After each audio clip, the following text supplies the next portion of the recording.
For hours he carried on as if everything was perfectly normal.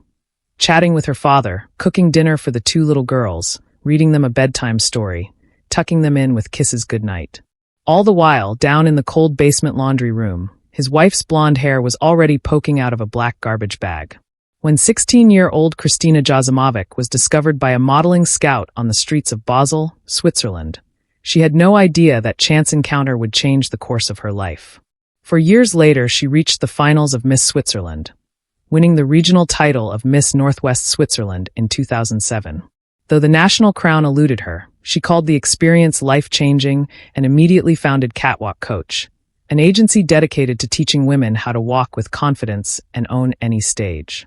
One of her star pupils was Dominique Rinderknecht, whom Kristina coached to victory in the 2013 Miss Switzerland pageant. Alongside coaching, Kristina built a solid career in IT recruitment, working for giants like Google and the firm Ariba. It was in that high-pressure world that she met Mark Ribin.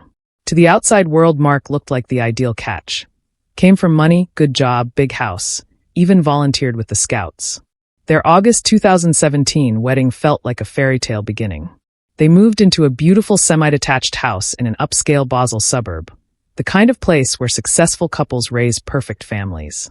Kristina's greatest joy arrived in 2020 and 2021.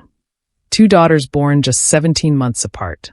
Her Instagram painted the picture everyone wanted to believe. Thriving business, loving husband, exotic vacations, happy children. Friends called them the couple everyone else wanted to be. But behind the filtered photos, the cracks were already deep. Close friends later told reporters they were shocked by the match from the start. She was madly in love at first, but he never suited her. Introverted, hypercritical, arrogant, one said. What began as snide remarks slowly turned into something far darker.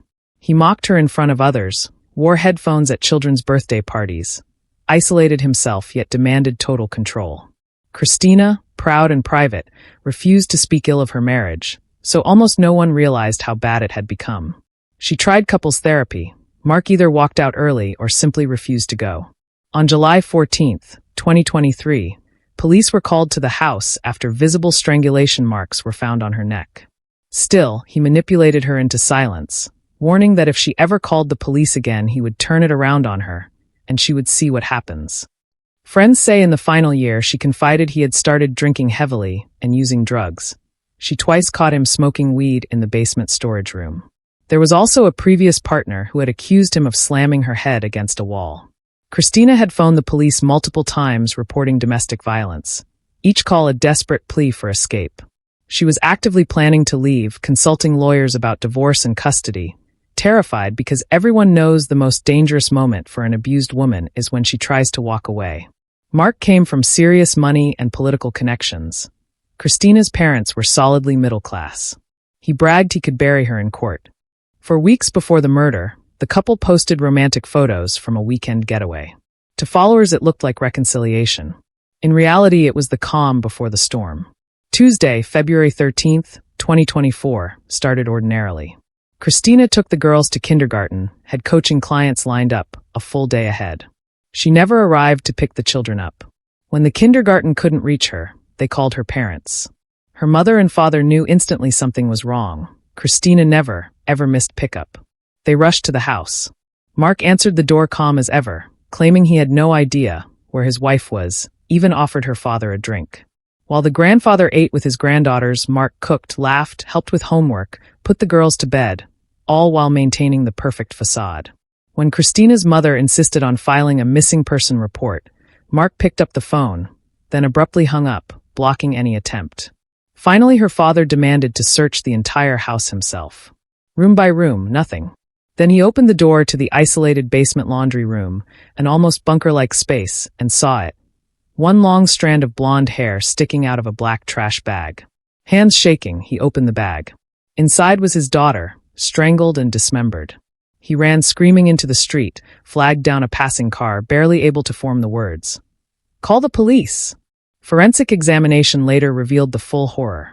Kristina had been manually strangled, then dismembered in that laundry room using a jigsaw, knife, and garden shears. Mark had hidden her phone on a random delivery truck to make it look like she had simply walked away. When her father confronted him, Mark's mask finally slipped. Arrested on the spot, he showed no emotion, even snapping at Christina's distraught mother. You said you'd only stop by briefly. He first claimed self-defense, but in March 2024, faced with overwhelming forensic evidence, he confessed. Prosecutors described a man with striking criminal energy, ice-cold calculation, and total lack of empathy. In September 2024, the federal court in Lausanne rejected his release pending trial. Meanwhile, his wealthy family, armed with high-priced attorneys, is battling Christina's middle-class parents for custody of the two little girls who no longer have a mother. Christina Jazimovic was a woman who spent her life teaching other women how to stand tall and walk with confidence. In the end, the man who shared her home and her bed stole every bit of that confidence, her future, and her life, leaving two tiny daughters to grow up knowing their father butchered their mother in the most savage way imaginable.